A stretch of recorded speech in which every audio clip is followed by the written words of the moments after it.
কালকে ছিল কলকাতা বনাম লখনৌর ম্যাচ। সেখানে কলকাতা একটা সহজ জয়লাভ সহজভাবে নিয়ে চলে গেল মুকুল চৌধুরী। কালকে সবাই ভাবছিল যে কলকাতা জিতে যাবে, লখনৌ হেরে যাবে, কিন্তু কথায় আছে না, পরিশ্রম করলে তুমি ফল পাবা, ঠিক তেমনটাই পেয়েছে আগের দিন মুকুল চৌধুরী।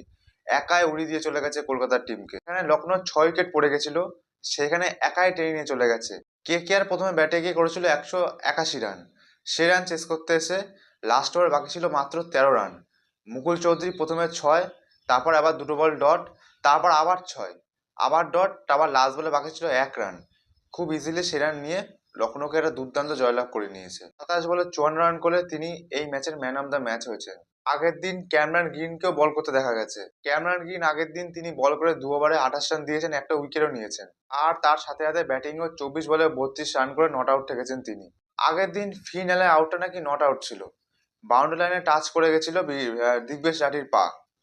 কিন্তু যখন আউট হয়ে ফিনালে চলে আসে তখন কোনো আম্পায়ার বা যে যারা ক্যামেরাম্যান তখন কোনো দেখায়নি যে পা লাগছে কিনা। যখন আউট হয়ে চলে গেছে একবার পর তখন দেখাচ্ছে, তখন দেখি কি লাভ, আগে ঠিক করে দেখাও। একটা বড় ম্যাচ হচ্ছে, এইসব ভুল বিভ্রান্ত হলে তো টিমেরই ক্ষতি। ফ্রি লাইন থাকলে তো তাও না একটু রান করে আসতো।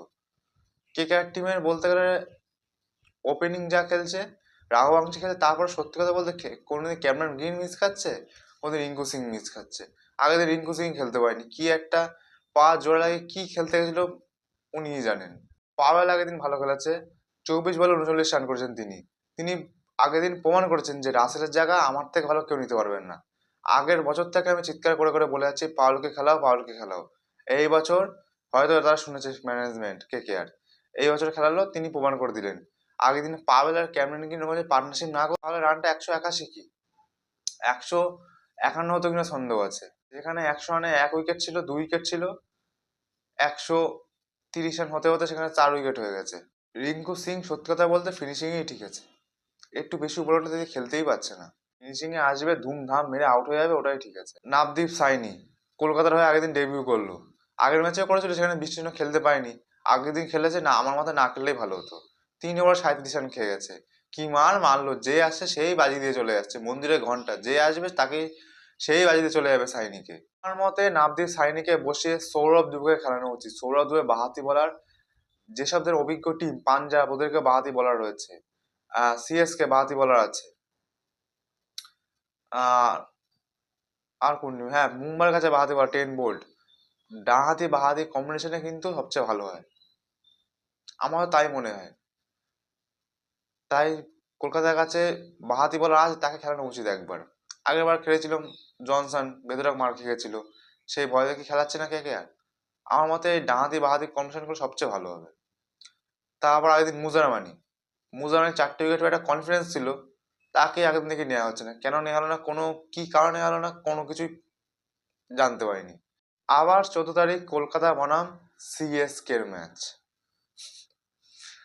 ঠিক আছে। এবার দুই লাস্টের দিক থেকে ফার্স্ট সেকেন্ড দুই মিলে কামড়া কামড়ি করবে। এখানে মনে হচ্ছে কলকাতা হেরে যাবে, জেতার কোনো আশা নেই। সিএসকে হারিয়ে দেবে কলকাতাকে, কারণ সিএসকে টিমে ব্রেভিস ঢুকছে, এমএস ধোনি ঢুকছে। আর কলকাতার টিম, রাহানে কিন্তু যথেষ্ট ভালো ক্যাপ্টেন্সি করেছে। সবাই রাহানেকে দোষ দেয়, রাহানে ক্যাপ্টেন্সি ভালো করছে না। আমার মতে রাহানে ঠিকঠাক ক্যাপ্টেন্সি করছে। আগের বছরেও রাহানে এই বোলিং এর জন্য হেরেছিল, এই বছরও কেকেআর এই বোলিং খারাপের জন্য হারছে। এইটাই হচ্ছে কলকাতা হারার মেন কারণ।